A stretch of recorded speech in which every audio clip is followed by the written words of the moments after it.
Sandra Dewi kembali menjadi saksi dalam kasus dugaan korupsi yang melibatkan suaminya, Harvey Muiz di Pengadilan Tindak Pidana Korupsi, Jakarta Pusat, pada Senin 21 Oktober 2024 lalu. Tim kuasa hukum Sandra Dewi menjelaskan, bahwa beberapa aset yang disita, tak memiliki keterkaitan dengan kasus dugaan korupsi yang melibatkan suami Sandra Dewi, Harvey Muiz. Pihaknya juga menjelaskan bahwa pada saat sidang, belum diberikan kesempatan untuk membuktikan. Kuasa hukum Sandra Dewi juga menjelaskan perbedaan antara brand ambassador dan endorsement, terkait bukti-bukti kontrak kerjasama yang dipertanyakan JPU.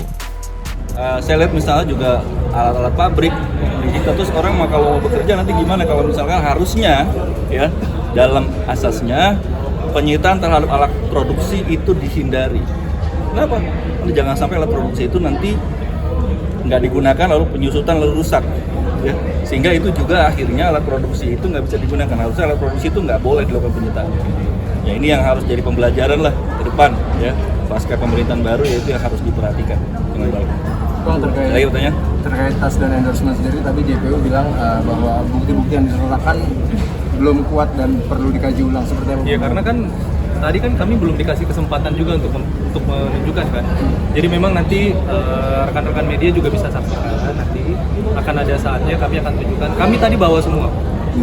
Ada dari Bu Sandra sendiri udah bawa koper, itu isinya semua adalah kontrak-kontrak. Terus yang kemudian tadi sudah disampaikan oleh rekan saya, itu ada masing-masing list barang-barang dan yang kemudian kita bisa tunjukkan gambarnya. Dan di dalam sosial media itu kan kelihatan kapan kemudian barang itu diposting, terus kemudian itu di-refer kemana, itu kelihatan semua gitu. Jadi kalau kemudian dibilang kurang kuat ya memang tadi kita belum diberikan kesempatan untuk melakukan pembuktian terbalik. Kata hakim tadi kan kalau endorsement beda ya metodenya ya. Iya. Ya kan kalau endorsement itu postingan ya, buktinya adalah postingan. Lalu postingan itu akan di-tag ini dari siapa Dan ke siapa. Kalau itu tokonya toko apa, lalu di-tag tokonya, disampaikan di dalam postingan itu di captionnya ya. Nah itu juga harus paham tuh gimana caranya sebenarnya dalam praktek endorsement. Saya tanya, apakah semua endorsement itu ada kontrak tertulis? Enggak.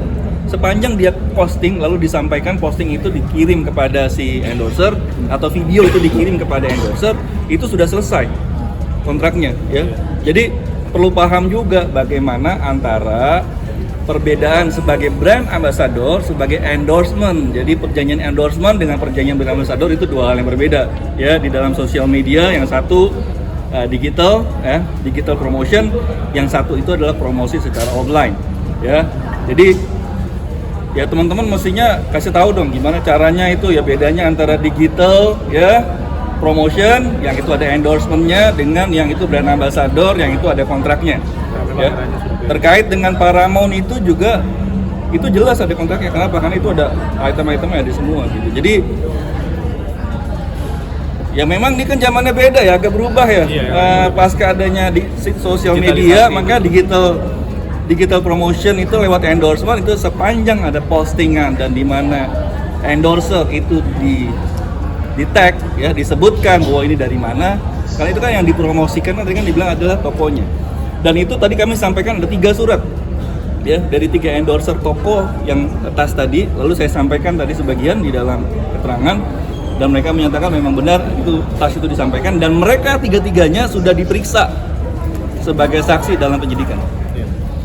Tapi nggak dihadirkan.